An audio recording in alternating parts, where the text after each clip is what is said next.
Evening, and it's good to see everyone here after the summer break, and you're all very welcome. My name is Terry Morris. I'm one of the organizers of Health to Dublin. If you have questions during the meetup or comments or anything, if you can use hashtag Health to Dublin, and we'll try to get those answered while we have Andy on the line.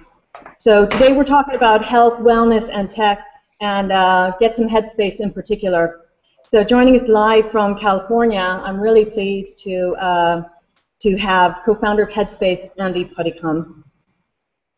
So Andy, you're very welcome. And a big hello from Dublin. Hi, and hello from across the pond, the sunny state.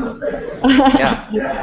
Okay, so Andy, just to start off, can you tell us what is Headspace? Sure. I mean, essentially, we think of it as a digital health platform. So I think most people know Headspace via the app. So I'm getting quite a big echo here. I might just try turning the volume down a bit at my end. Hold on. Sorry. Can you hear me okay at that end? Yeah. Okay. All right. Yeah. So we think of it as a gym membership for the mind.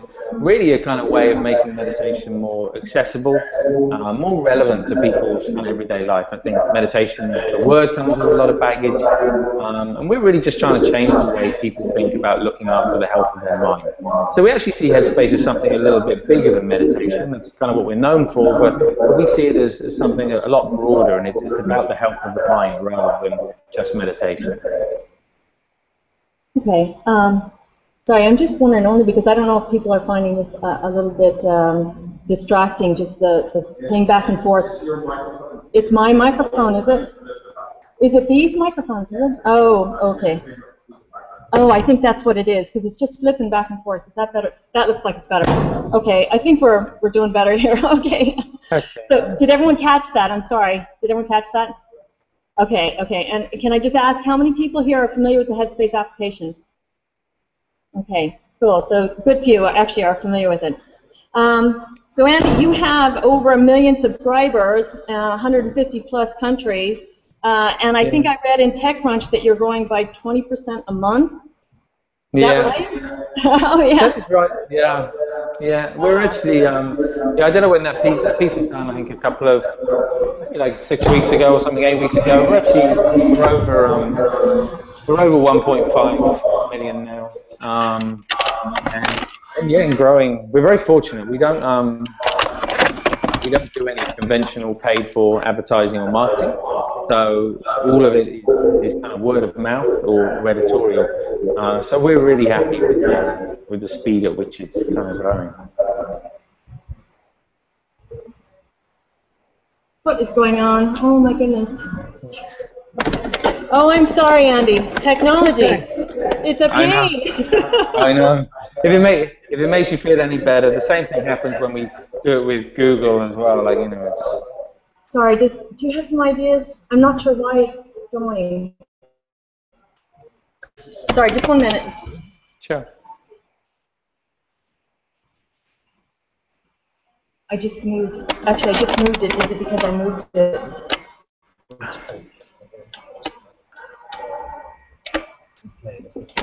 It was, oh, you know what? You know what it could be doing? It could be playing the, sorry. It could be playing this. Okay.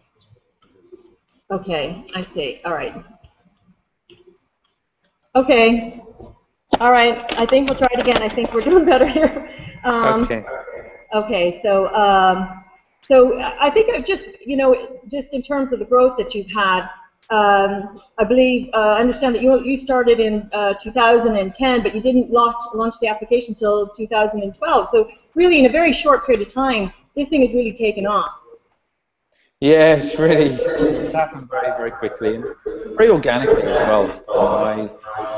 When I returned to the UK, I started doing just one-to-ones with people.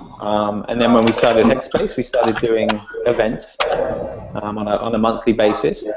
And then from the events, people started saying, well, don't you have anything we can take home? Or what about our friends? Can you make it to the event? Can you make something they can use online? So we started doing that. And that just kind of led into the app being launched a couple of years ago. That's fantastic. So that's the way that you were growing the business then. Okay, so I just want to talk a little bit more about the meditation, because it's become really big, especially in business and technology, and all the major tech companies have really embraced this. So I just wondering, like, in terms of what you've seen and what you've been working with and the companies that you work with, do you find, or are these companies finding that technology is taking its toll on people? For sure, yeah. I think it's impacting everybody, you know. And I think there's a real kind of question here, you know. Like there's all this technology kind of around and being developed, and how much of it is really kind of useful and necessary. You know, much of it was designed to save us time, and instead it's actually kind of consuming our time. So we're really keen to find a way of using technology as a, you know, as a skillful means of reaching people with a really valuable kind of tool, a precious resource. So I think we all kind of have an obligation, if we're involved in technology, to find a way to use it in a skillful and meaningful way. Okay. Okay, and also, would you say that I think that just in terms of you know, what the meditation does for people in terms of the way that it helps them with their daily lives, but I think isn't there a bit there also where people are desiring more of a connection, maybe, or you know, something maybe more meaning in life because of the rise of all the technology? Yeah, for sure. I think so. And I think there's loads of really, even if you just look at, you know, we started off with kind of what we call V1, our first version, and then when we brought out V2, we started to look more at community, and we now have kind of buddy feature incorporated into that, where you can actually join up with other people, like close friends, so you can do it together. You can help one another along the way. I think really, like with this whole thing, ultimately it's about kind of motivation. And we come from a place of like, it's not for us to tell other people kind of how to use meditation or even what meditation is. Like meditation is you know, it's how you define it. And for a company, that might be about productivity, efficiency. Hopefully, it's also about the happiness and well-being of their organization. For an athlete, it might be about performance and winning another gold medal. You know, for a mum at home or a brother at home, it might be kind of being a bit less stressed out, being a little more patient, more willing to kind of listen to their children. I think the application is so broad, and I'm not actually kind of that bothered why people kind of start to meditate, because I think the meditation itself is a journey, and our motivation kind of continues to unfold as long as we're meditating. So yeah, I think there's something really interesting in just creating a really strong invitation to practice, and that's really our goal at Headspace. Okay, excellent.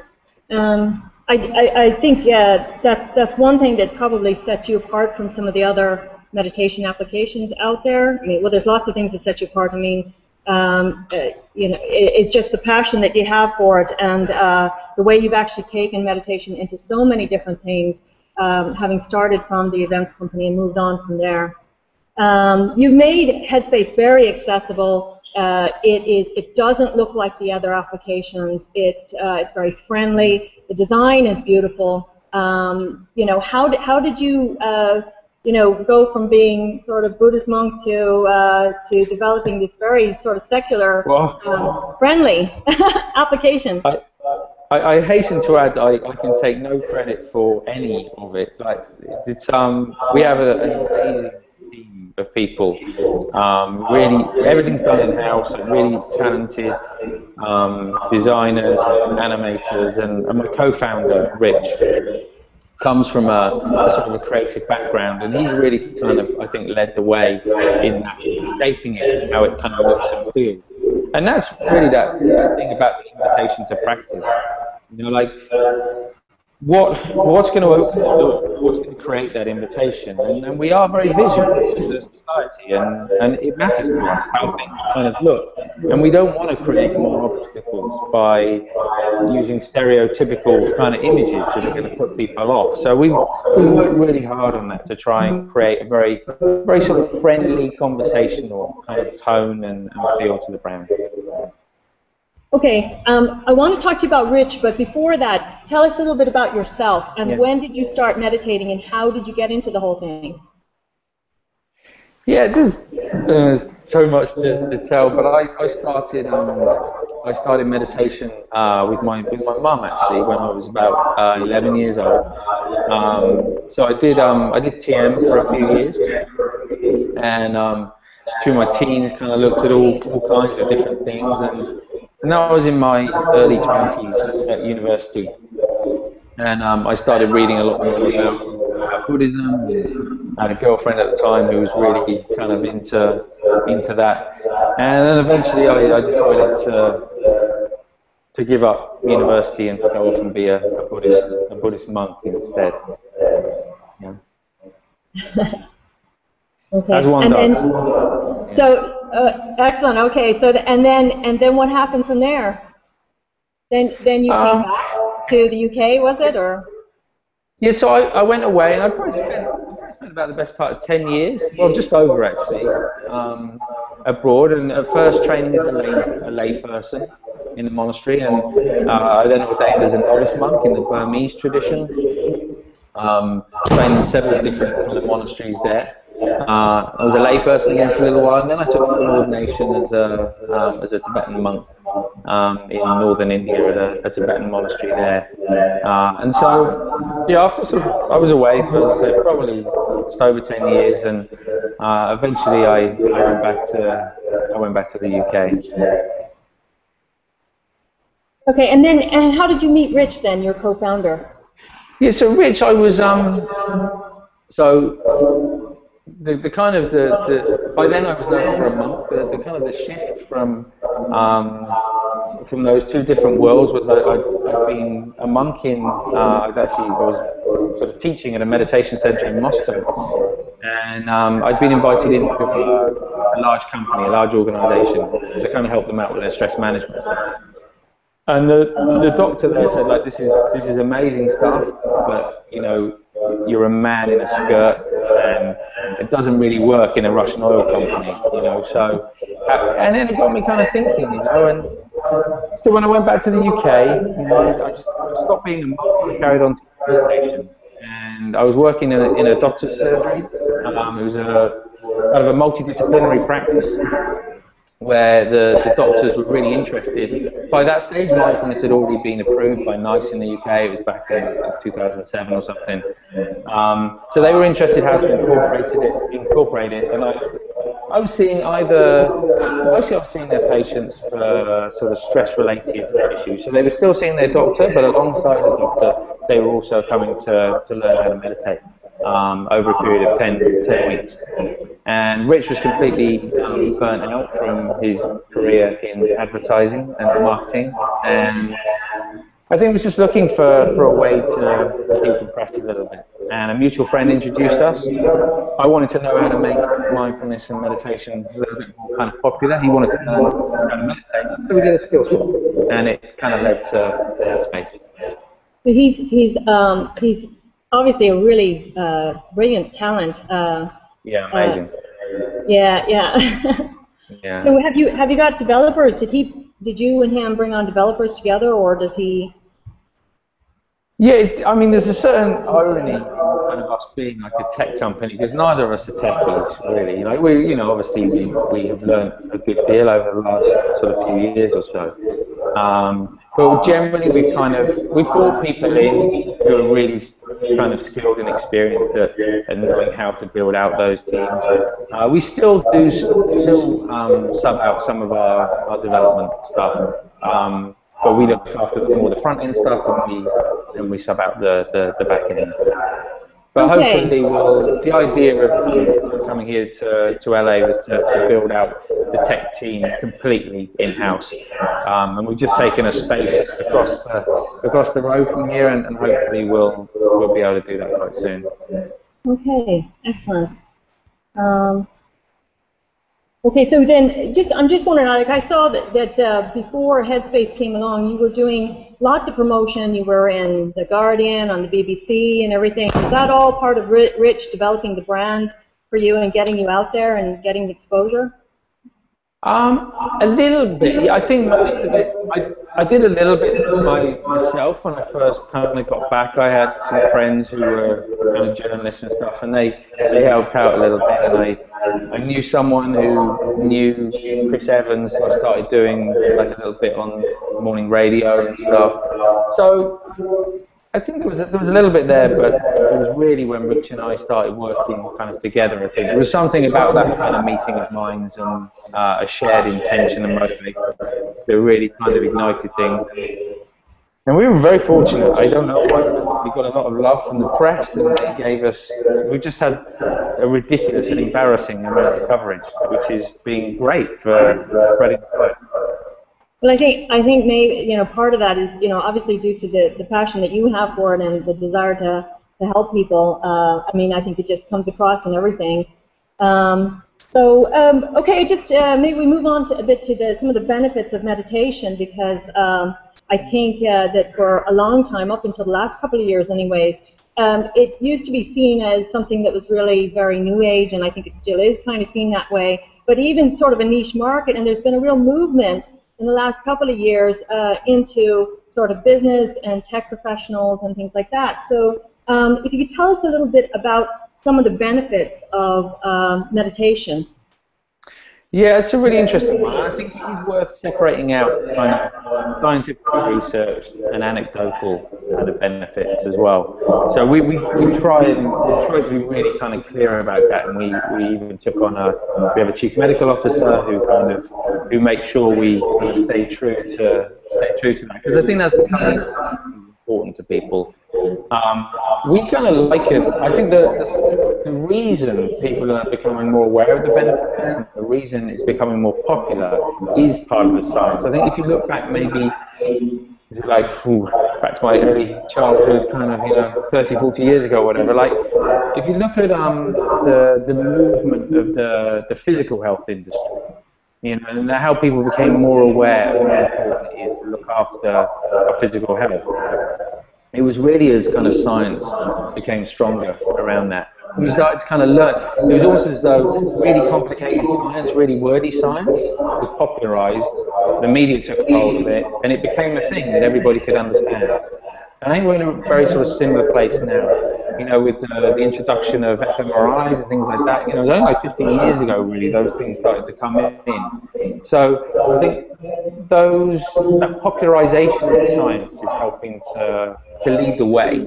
I think it's also helping us to understand the benefits. So we can talk about, in very real terms, the benefits of feeling less stress, of feeling less tense, of having lower blood pressure, having lower cortisol levels, all this kind of things, being able to manage chronic pain more effectively, being able to, it's so kind of cool, we actually separate it out in the book into health, performance, and relationships, and there's really good studies in each, so the health ones obviously around kind of, it might be around blood pressure or how it improves sleep, that kind of thing. In the performance, it might be more around kind of focus, memory, decision making, and then you've got relationships. And for me, this is the most exciting one. It's the one that's kind of neglected, least talked about, I think, within the world of meditation and mindfulness. There's some amazing research that shows that when we are more mindful, when we meditate on a regular basis, we are more empathetic, we are more understanding, we're more likely to listen, and we're more likely to have the qualities that most of us would want for ourselves and for those around us as well. So I think that although it seems a very insular kind of activity, actually I think it's the complete reverse. It is all about kind of the space around us, and none of us exist independently. So the exciting thing for me is how we start to create a ripple effect. And each of us are kind of spending time, quality time, looking after the health and happiness of our mind, and that can start to impact sort of society and hopefully the world on a bigger scale.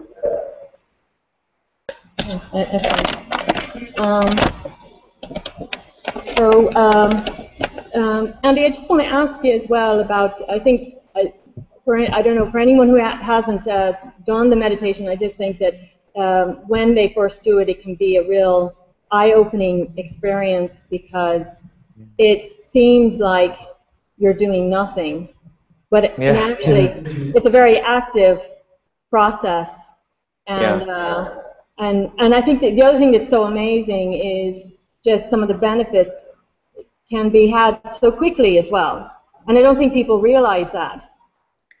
Yeah, it's still, like, genuinely, it staggers me how and it makes me realise what a slow learner I must have been, but how quickly people do experience the benefits. You know, we'll have people kind of writing in after doing a day or two of 10 minutes going, oh my God, like, how have I never done this before? I feel so different already. Yeah.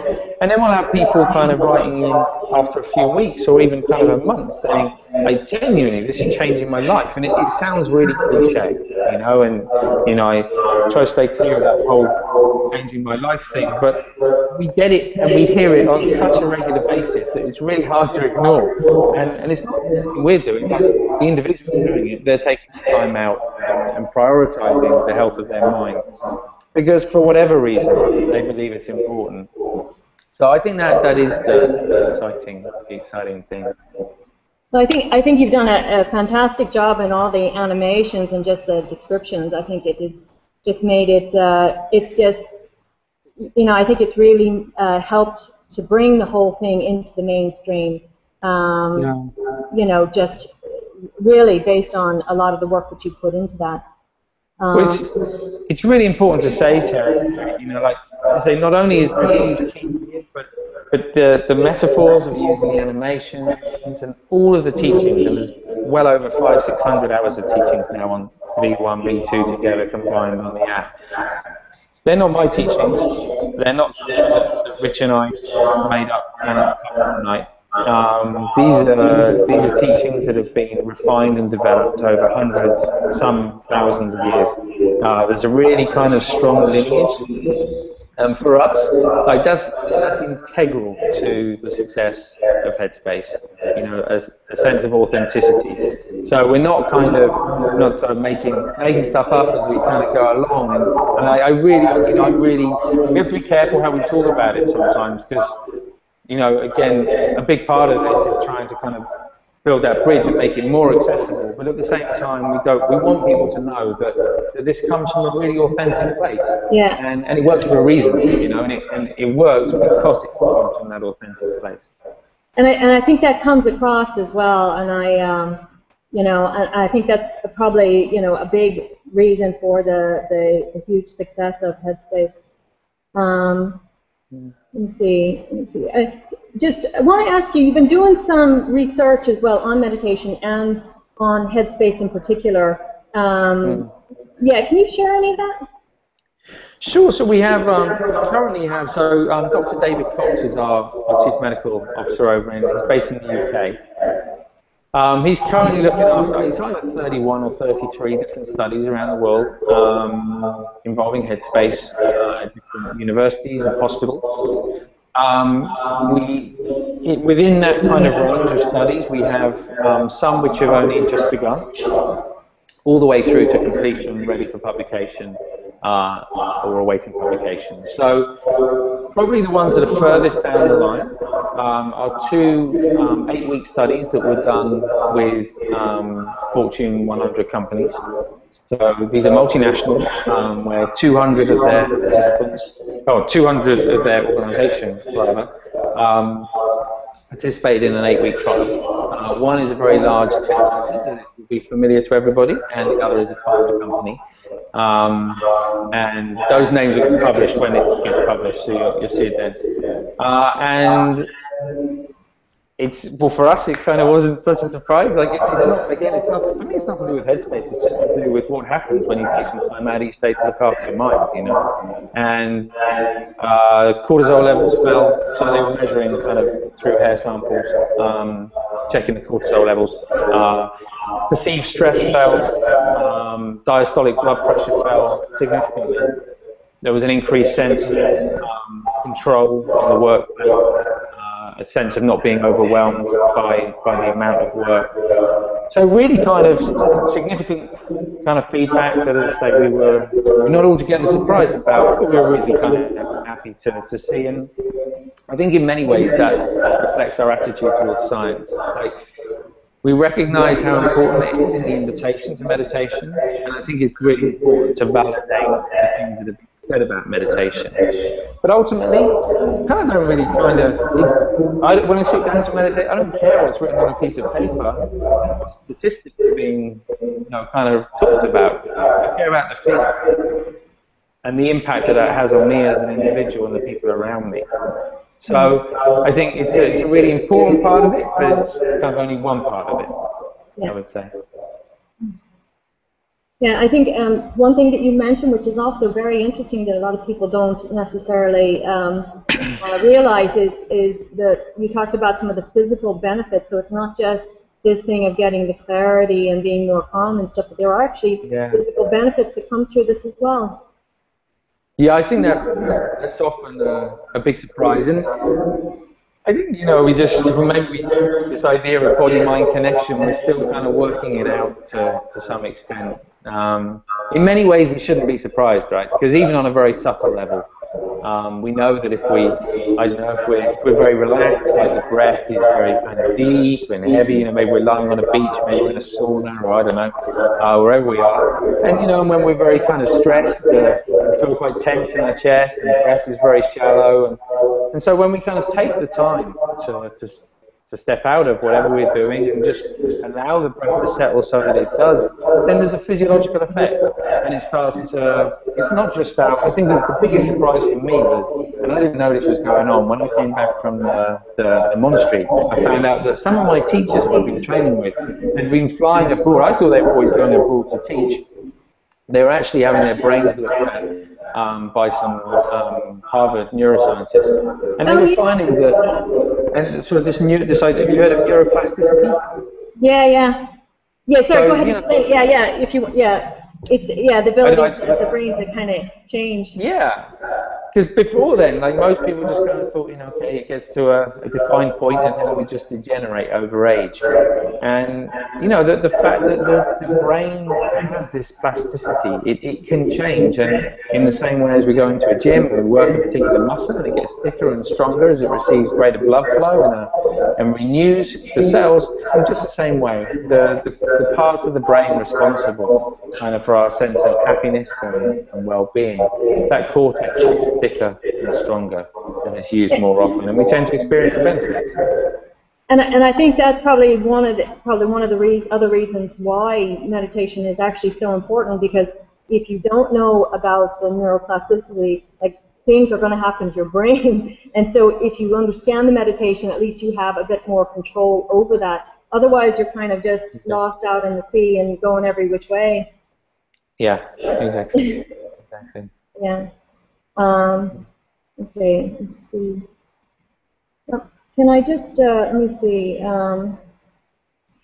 One thing I was just going to mention as well is I think that with a lot of the businesses and a lot of big businesses still, there is still a feeling that with their employees, and in Ireland here as well as in the US, because we have a lot of US companies here, but there's this feeling that employees feel, whether they have the pressure from their boss or that it's just a general kind of thing, there is this thing to always feel a need to constantly work and work and work.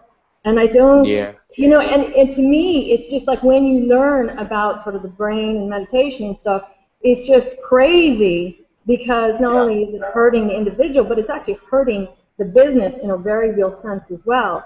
Like, if they thought they were running down a valuable resource, I mean, they actually are running, more errors and sort of less efficient and everything else. To me, that's just craziness, but I think that is probably still more common than it should be in today's day and age.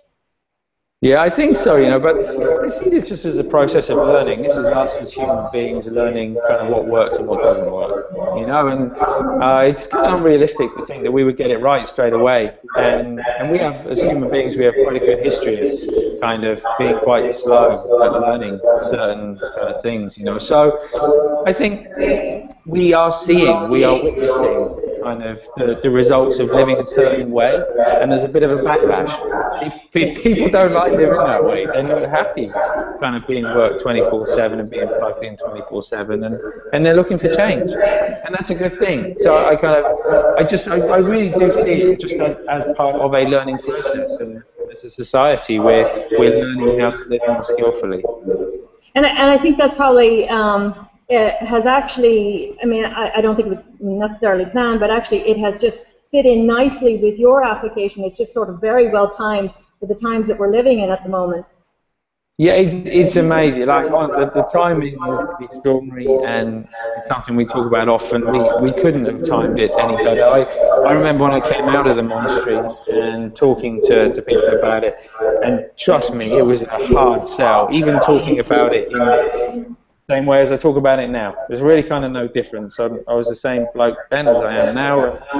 It was really, really difficult, and the change that's happened since then is just extraordinary, you know. And I think it's a combination. I think it's science. I think it's media, popular culture.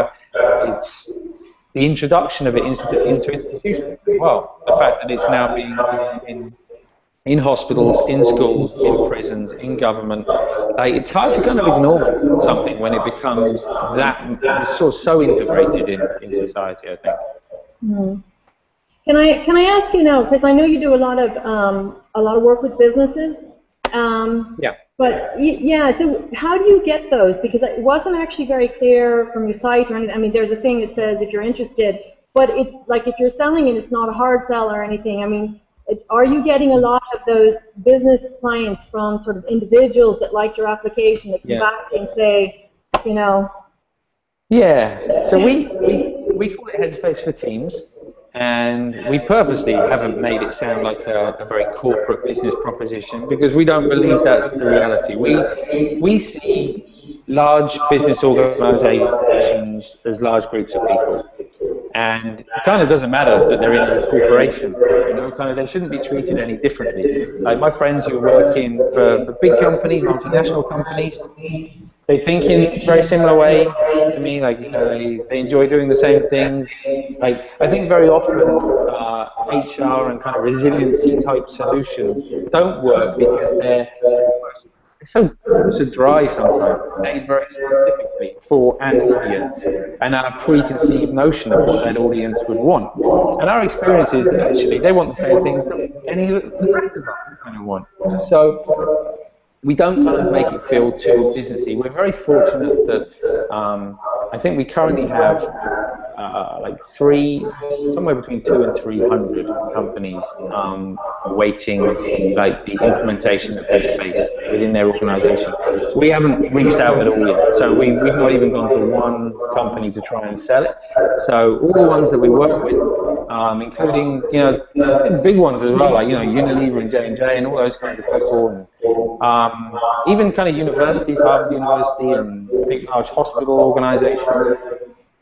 They come to us, and we do our best to get them on board as quickly as possible. For some, it's really simple and very straightforward. For others, just because of the nature of that size of an organization and the bureaucratic kind of nature of it, it can sometimes be a bit slower, but we haven't had to go out there and sell it yet. And it usually happens by an individual within the company using Headspace, and then going to their HR, you know, any chance we can have this in-house. And it's interesting looking at the different strategies from different companies. So I love the way some, especially the large tech companies, they're incentivizing their employees to do it. So we offer something a lot more complex than just a consumer app. There's a dashboard that kind of tracks progress that is made available. It's aggregate data, which is made available to the organization. So they can track the number of minutes, and for every minute that's sat, for example, they might donate a certain amount to a charity. So there's lots of really interesting kind of ways that organizations can kind of get involved. Okay. So when you started, Andy, back in 2010, was it just yourself and Rich? It was, yeah.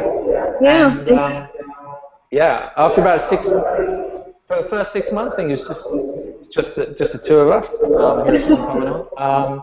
And then a lovely a girl, Maria, joined us, and there were three of us for the next 6 months, and then it slowly kind of, well, now quite quickly is getting larger. But, so how many have you in the company now? I don't know exactly. Somewhere between 30 and 40. We're split between London and LA, and we're in a hiring cycle at the moment. So I would imagine kind of fast approaching 40. Okay, great. I'm just wondering, in terms of, we actually, as part of our community here, we have a lot of startups, and one of the biggest problems that they have is actually getting users on board. So, okay. But you haven't had that problem. How did you get users initially? Did they come through the events, TED Talks? Yeah, it's a good question, because as I say, we've never done any paid for advertising and marketing, and maybe we will at some stage, but it's word of mouth. And we've always said that kind of, let's just focus on, rather than the idea of like a consumer product or service or making this business successful financially. It needs to be sustainable, of course it does. But rather than focus on that, let's focus on the product. Let's focus on making this the most amazing experience we're able to make it. And the rest will kind of look after itself. And thankfully, that approach has kind of worked. So I think initially it was doing the events, and it was kind of being a little kind of ashamed about just doing countless interviews with brands and just trying to get the word out. You know, editorial carries. My experience is that editorial carries a huge amount of weight. You know, especially now we have track that sort of thing.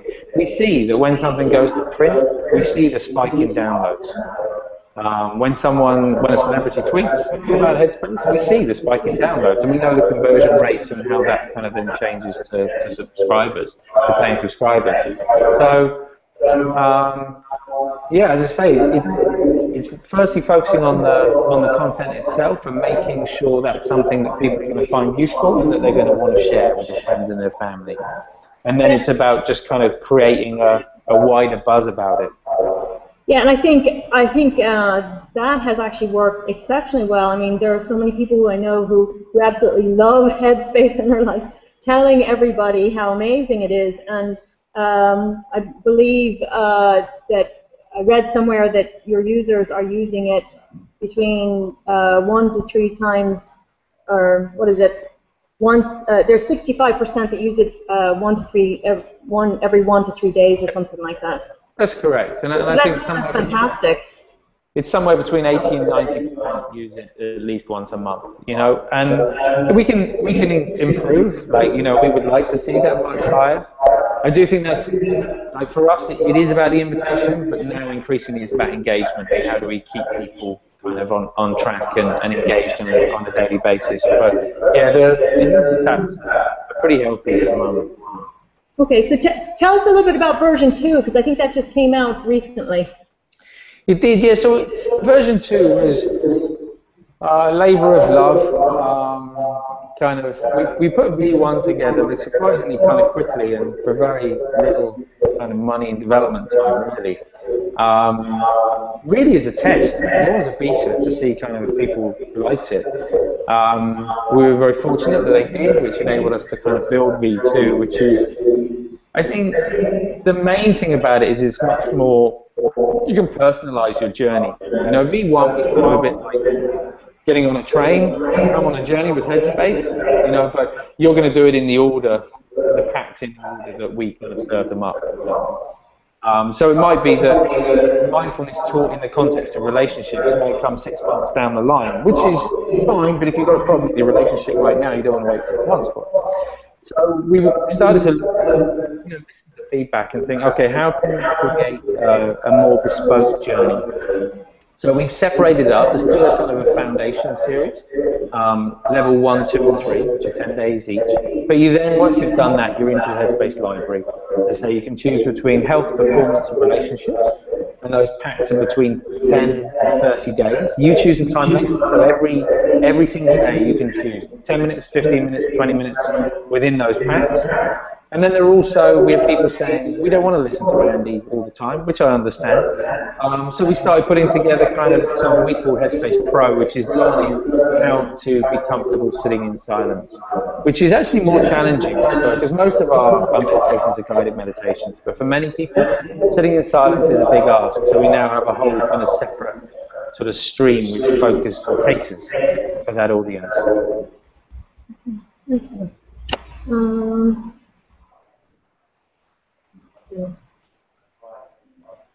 Okay, I just want to ask you about how you've been financing your growth. Has that all been within the company, like self-financing, or have you received investment? So yeah, this is Rich and I on the street of LA. We're lucky. We quite early on, there were a few individuals who really, I guess, kind of like close friends, colleagues, family, who really kind of believed in what we were doing and took that initial kind of hit, which I guess would normally be considered sort of seed funding, and that helped us kind of get going. After that, we funded a few different ways. So the books, we did a book deal really early on. In fact, before we even kind of started properly as a company, I did a 3-book deal with Hodder and Stoughton, and the advance on that kind of helped us enormously at the time. We've done a lot of brand partnerships. So we have a channel on Virgin Atlantic. We're in every Westin hotel room around the world. We did a thing with Selfridges. So those things kind of help fund as well. So they're great for exposure. They're also really great in terms of raising finance in the early days. But we did take on a small amount of finance from a small team of US investors, probably about a year or so ago, just around the time we kind of moved out, maybe a year and a half back. But we're actually just in the process of changing the structure of that. Eventually, we will probably have to do some kind of, additional Series A funding. At the moment, we're trying to focus on organic growth. It's growing so well, we kind of think, well, we can afford to wait to do that kind of funding. So we may just kind of leave it as it is for a little while. I think that for a lot of people, they would find that really amazing because for the most part, what I have seen is that investors don't really invest in wellness. Like anything that's kind of fuzzy, they're likely to invest in sort of gadgets and high-tech kind of solutions and things. Well, for anyone that does think that, I can tell you, we went through one week alone. I think we counted out. I think it was 12 or 13 visits from VCs within the last kind of year. I don't know how many people have come down from the valley to visit and take us out for dinner. I can assure you the appetite to invest in health and wellness, especially within tech, is massive, absolutely huge. Yeah. Cool.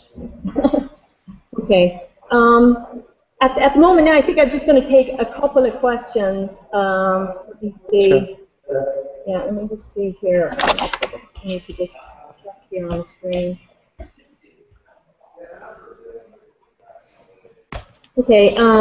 Andy, if you can, maybe just on the meditation side, can you just tell me what are some of the benefits of meditating longer? Because I think for people who are busy, they don't really get it, but then when they learn it, they're like, oh yeah, this is really cool, but maybe I'll just do a minute here or 2 minutes here or whatever. So why would someone want to meditate longer? Yeah, I really think it's not so different from learning any other skill. I think it's just to kind of apply a similar sort of mindset. So, if you're learning to play the piano, sure, great, sit down in a chair for just a minute or two throughout the day.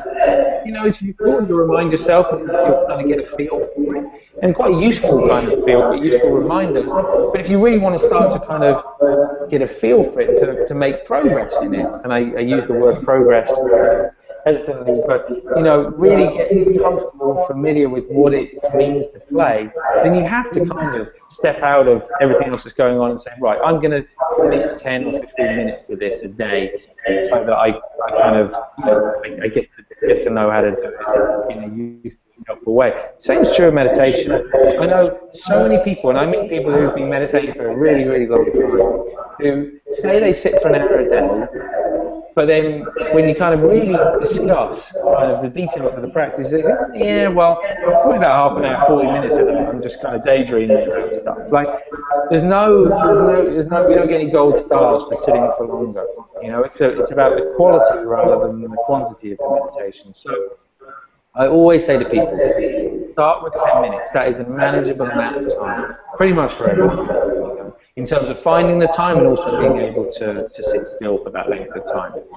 Do that. Try it for 10 days. And then afterwards, you can kind of start to nudge up the time a little bit. Most people find that once you've done 10 minutes, they really enjoy the feeling of it, and they would like to do it a little bit longer. But start off with small moments and build it up. Same as with physical exercise. We don't start off running a marathon. You know, we start with just learning in an easier way.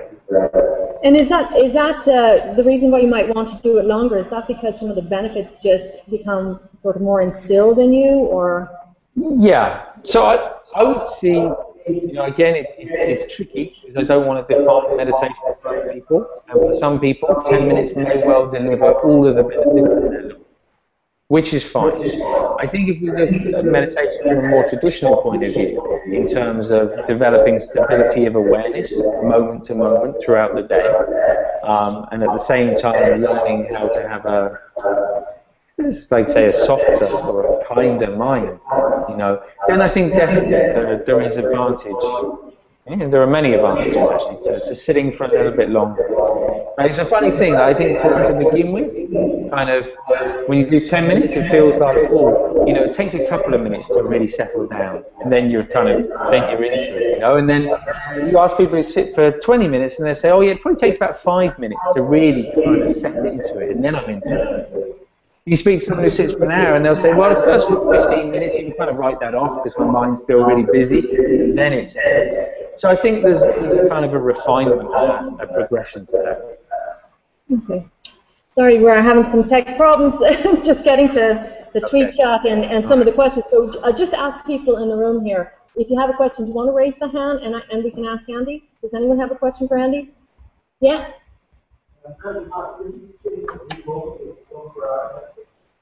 The software architecture, did you hear that? How's it built?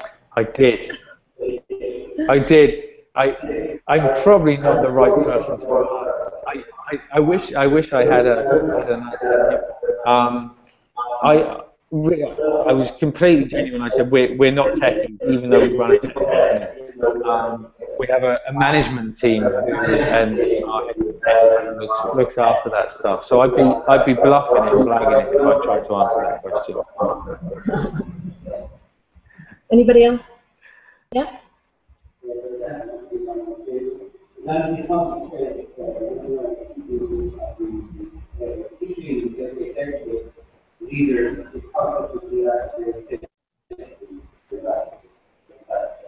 Come up here and ask Andy. Can you come up here, do you mind? So it's just a question about teaching leaders. Mm-hmm. Hold on, he's going to come up and ask it.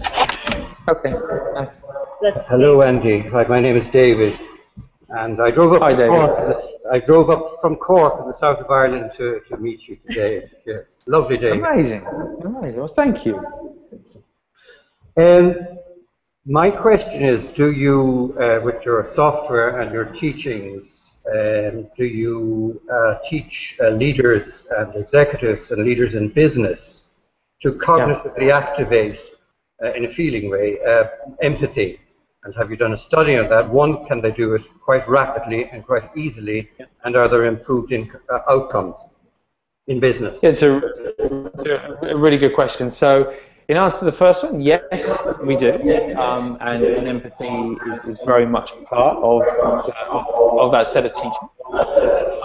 In terms of study, the studies into empathy are still fairly kind of early on. We're just about to do our first, what I would call kind of serious, kind of robust study into empathy and how it affects the workplace.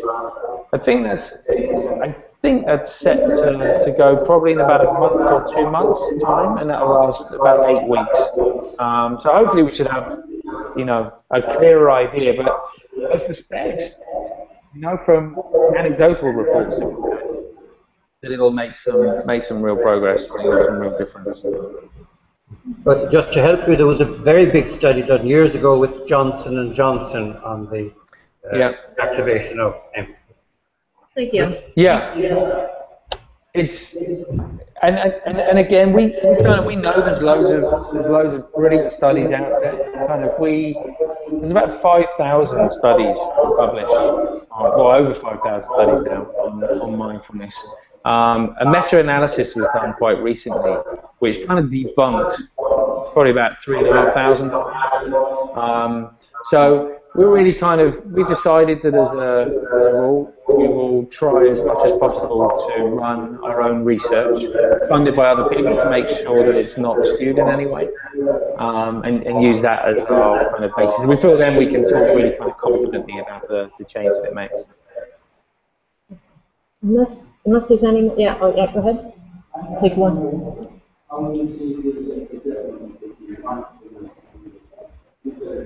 Oh, okay. Okay, so last question here, Andy, is there a difference between mindfulness and meditation? What's the essential difference? Yeah, no, it's a good question. I think it's used interchangeably now, kind of in the media, which isn't very helpful. Listen, even the original translations into English aren't that kind of helpful, to be honest. But these are the words we've got, and these are the words that are kind of being used. So we've tried to define them in this way in Headspace.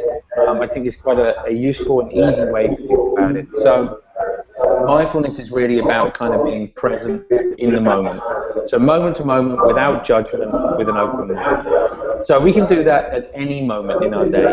It might be at work, we might be eating, we might be walking down the street, we might be having a conversation. It really doesn't matter. The ability to be present is within us all. And we've all experienced that at certain times in our life. Maybe we were listening to a piece of music or watching a sunset, but for a moment, there was a sense of just being completely present in the moment. The problem is that those moments are few and far between, and even though we experience them, we don't know how to keep experiencing them. So we need some kind of exercise or technique in which we can learn how to be more familiar with that feeling of being present. And that's what meditation is. It's simply an exercise, a framework, where we step out of our everyday activity and we learn how to be more present. Again, hopefully with a softer, kinder mind. And when we do that on a regular basis, we can then apply that to our everyday activities and become more mindful in everyday life. Thank you. Andy, sorry, one more question. What's your vision for the future for the company? What's your vision for the future for the company? I'm pleased you added for the company. I thought you were asking sort of just generally my vision for the future. I think for the company, we would just like to see a cultural shift globally in the way people think about the health of their mind and the value, I guess, on relationships. I think they're inseparable, those two things. I believe we can be one small part of that kind of cultural shift and change. I really think, we are already in it. I think it's already kind of happening. The analogy that's normally used is kind of look at yoga sort of 15 years ago, kind of look at it now, and it's quite mainstream and it's everywhere. I would like to see it a little differently than that. Yoga's, it's mainstream, but it's still it's not part of everyday life for most people. I would like to see meditation, so much part of our routine, in the same way that we take to look after our teeth every morning and every evening by giving them a quick little brush. In just the same way, people take 5, 10, 15 minutes, whatever it is, to look after the health of their mind, and we see it as our kind of our role or responsibility to provide the tools and the techniques that make that kind of make it possible, make it a reality. Andy, thank you so much. Appreciate you coming on today. And I hope you will give us a buzz, come to Dublin sometime and give us a buzz and we'll take you out for dinner. I'd love that. I'd love that. Thank you.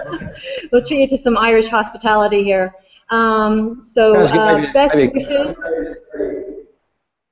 Best wishes. And Andy, I'm going to let you go. If you want to stop on your side, we're actually going to continue on because we have a couple of demos, local demos to do here. So again, yeah, I just want to say I need to jump into a meeting.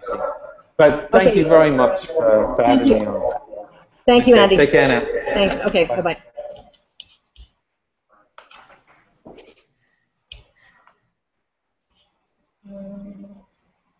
No, hold on.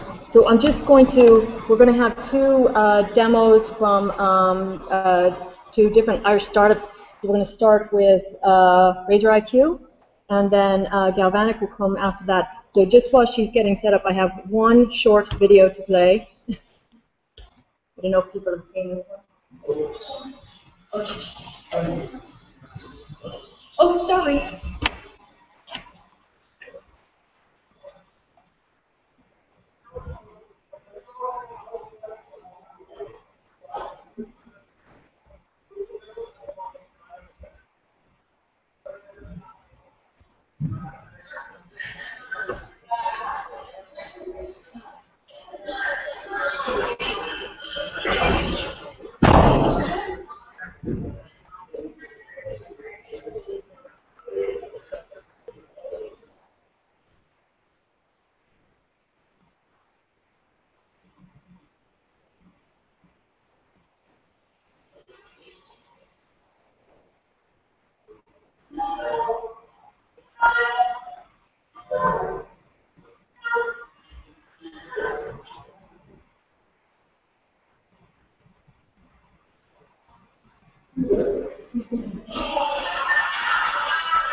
That's it. That was a viral video. It's just this woman, I don't know if you heard the story behind it, she got very tired of how much tech was coming into her life, and she made this video, and it went all over the place. It's something like 44 million views on it. So coming up next now is Dr. Sarah Cassidy from Razor IQ. Just to mention the two demos that we have now, this really, the focus is just sort of on this thing about exercising the mind and things like that. So these are two Irish startup companies. Hi everybody, my name is Sarah Cassidy. I am an educational psychologist and a behavioral therapist, and I'm here to you today from raiseyouриq.com.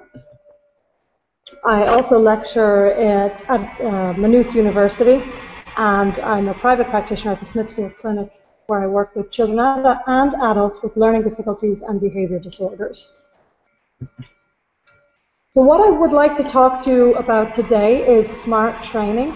SMART stands for Strengthening Mental Abilities with Relational Training. Now, I'm not talking to you today about brain health really on a physiological level. I'm talking more about increasing your brain health in the way that we exercise our minds, in the way that we can increase our intellectual acumen by using our minds in a more targeted manner. So what exactly is SMART? SMART is a scientifically developed educational training program that has been proven in published scientific research to raise intelligence levels as measured by standardized IQ tests by 20 to 30 IQ points. So this makes SMART training a breakthrough in psychological science. Just to get a picture of what relational skills are, here's a question you might think about. What is your relationship to your father's sister's sister-in-law? You don't have to answer right now. Just in your own head. Or, if A is opposite to B, and B is opposite to C, and C is opposite to D, is A the same or the opposite to D? It's an opposite. This is a mathematical principle that an opposite of an opposite is the same, or an opposite of an opposite of an opposite is actually an opposite. But people that have trained at Raise Your IQ would find those questions very easy and would be able to answer them very quickly. And I'm even talking about young children. And our aim at Raise Your IQ is to make people smarter. We have discovered what we feel are the basic building blocks of intelligence. And we've developed an online cognitive training program that starts with basic intellectual processes and then applies them to the understanding of intelligence. High IQ is merely the effect of that training.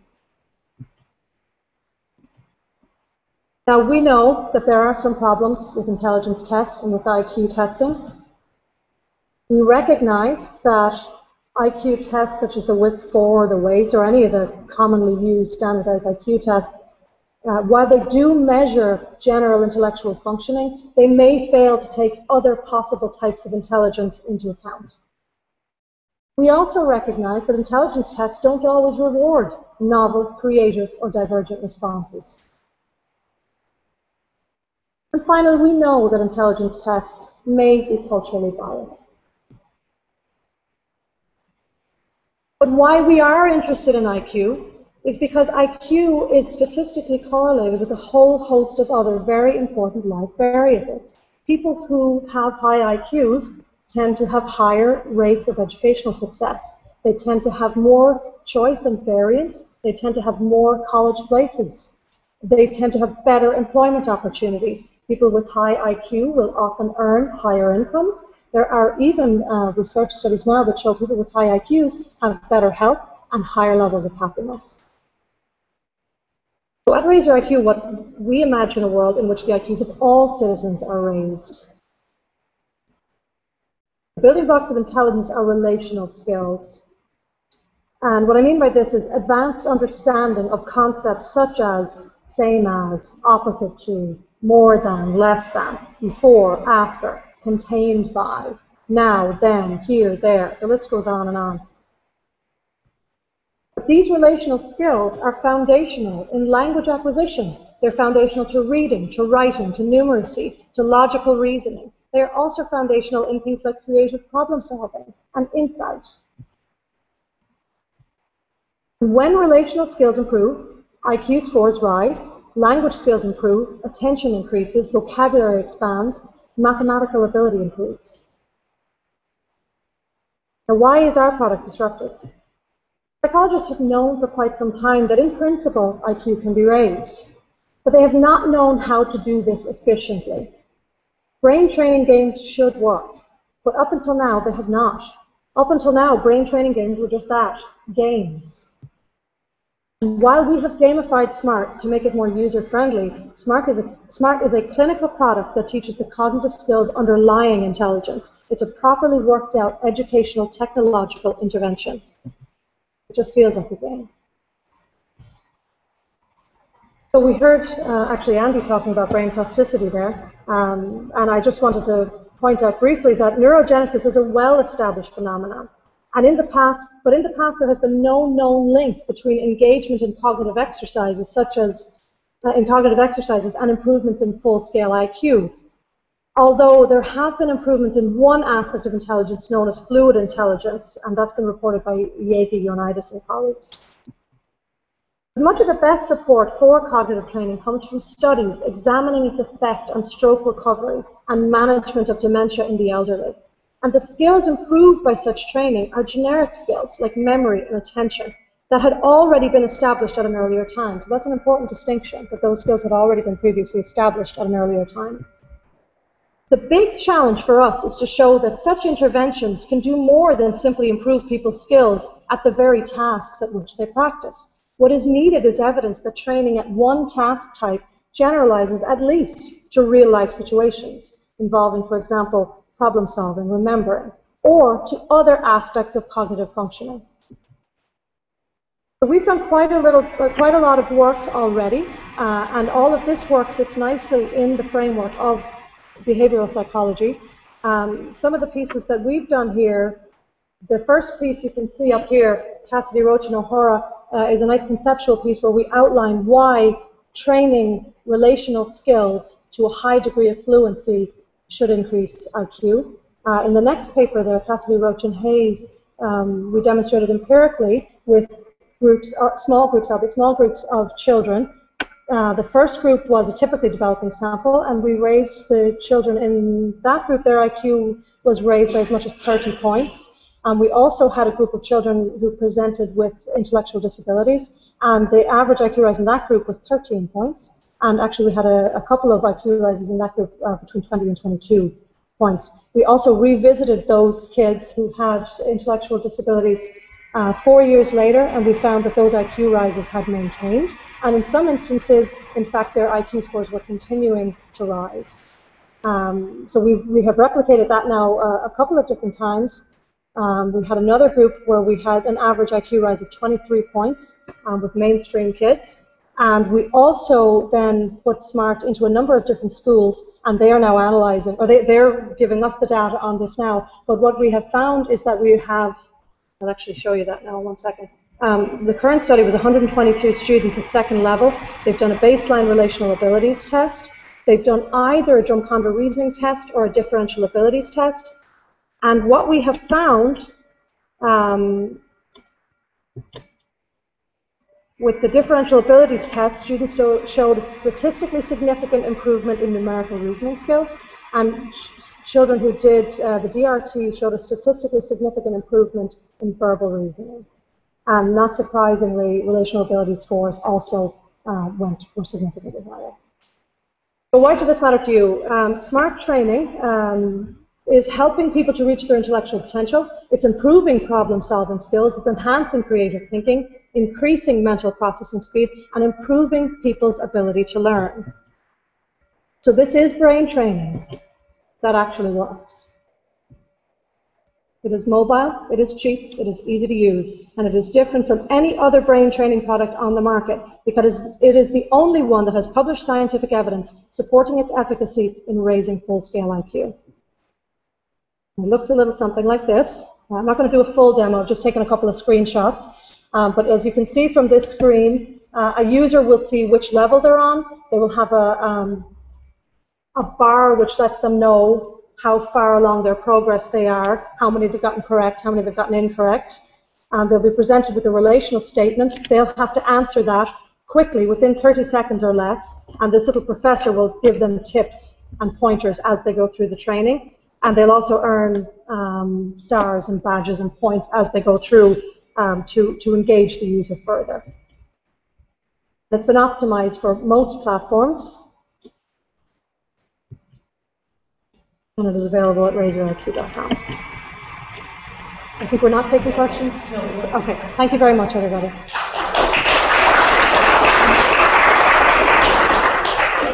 Okay, so Dara is going to be up next. We actually have to be out of the building by 7, so we have about 10 minutes.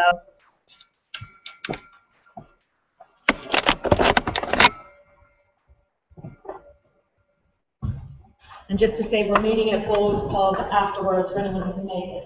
It's around 12.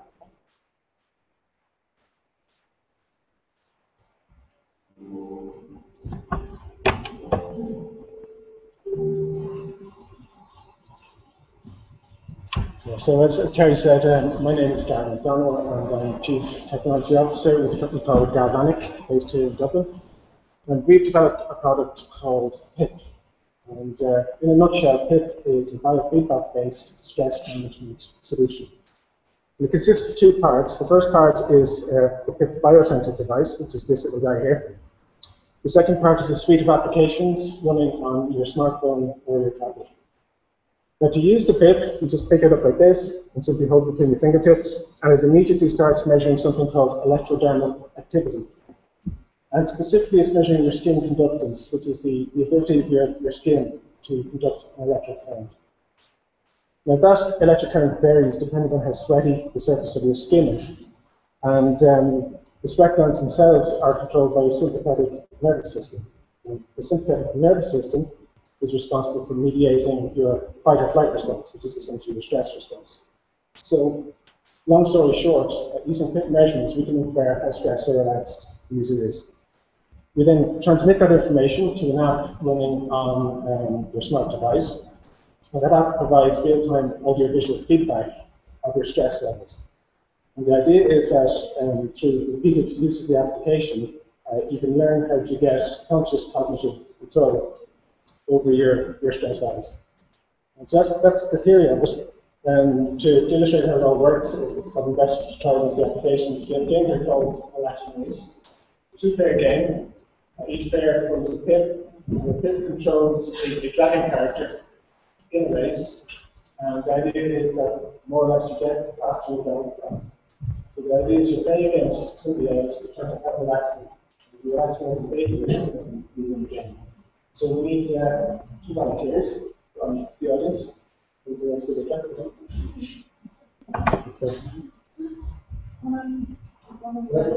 Yeah.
just step over to this for a second.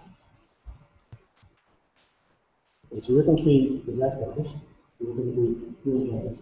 If you need to turn around into the display, it's in the maybe it's just on the left. And if you do, right on the fly, if that's kind of red. You're red. Who's red? Seems winning. You're red.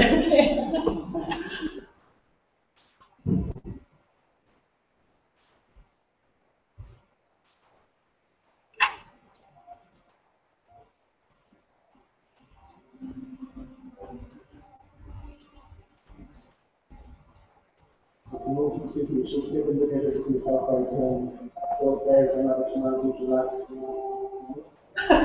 Which is understandable in that they have different runs.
Not stress you out when you see you're getting behind. That's correct.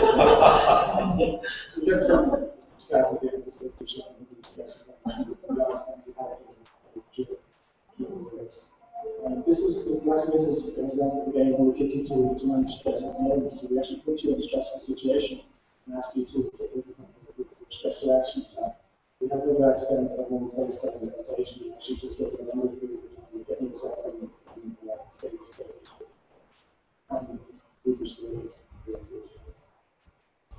And Dara, just to mention that your product is not shipping, is that right, at the end of this month? That's right, we did a Kickstarter campaign just over a year ago, so we just shipped to Kickstarter this week.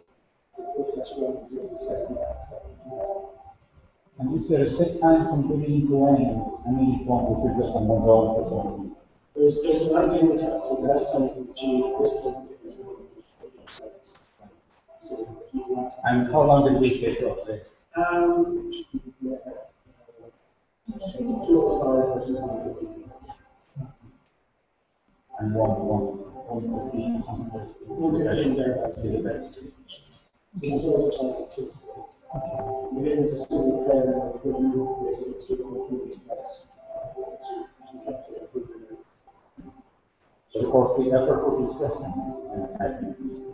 The effort to relax could cause stress. It can be, that's precisely what it's going to teach you. It's an actual rest connection. Just 72 versus 93%. So it's the number of stress events. The vagus number of stress events is the fluids relax. So the relax time make the fluids.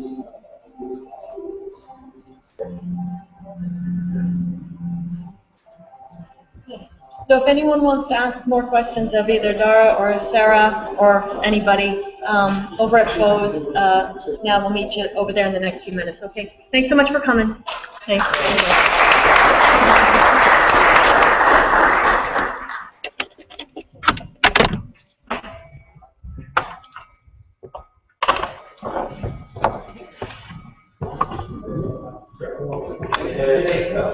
Thank you.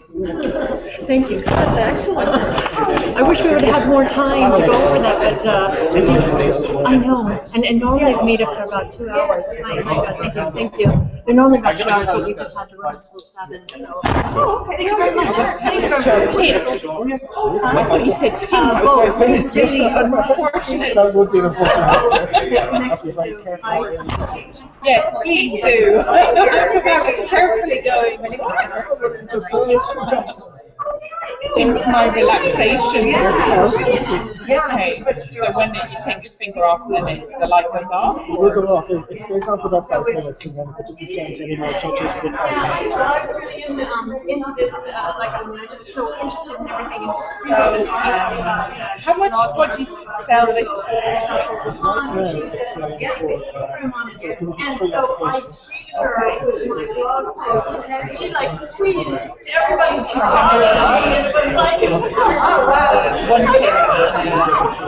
I could tell you really want it. So you double that big the moment you are thinking of actually having this why would you be relaxed? Well, I suppose it depends. There's kind of a...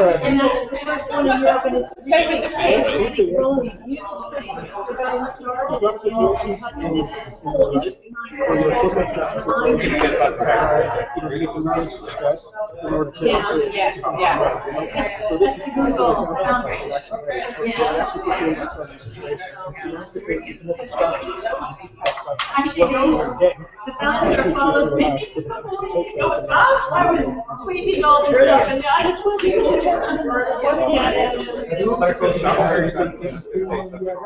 no, but it's a bit dear now.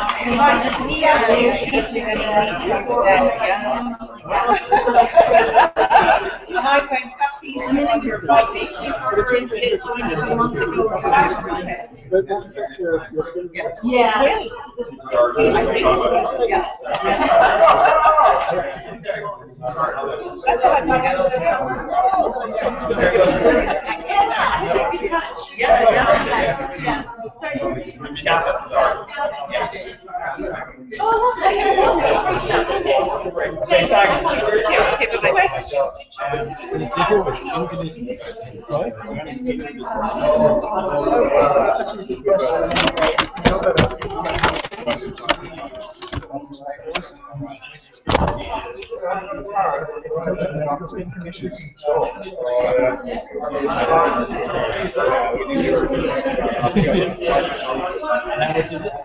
Right now,